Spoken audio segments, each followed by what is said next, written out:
కృష్ణుని రోహిణి నక్షత్రంలో అక్షయ తృతీయ నాడు మా ఇంటికి చిన్ని కృష్ణుడు వచ్చాడు. మా ఆవుకి చిట్టి బసవన్న పుట్టాడు.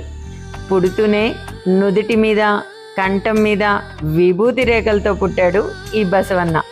ముద్దు ముద్దుగా ఉన్న ఈ చిన్నిగాడి పేరు అక్షయ్ అని నామకరణం చేశాం. వీడి అల్లరితో మా పొలమంతా పరవశించిపోతుంది.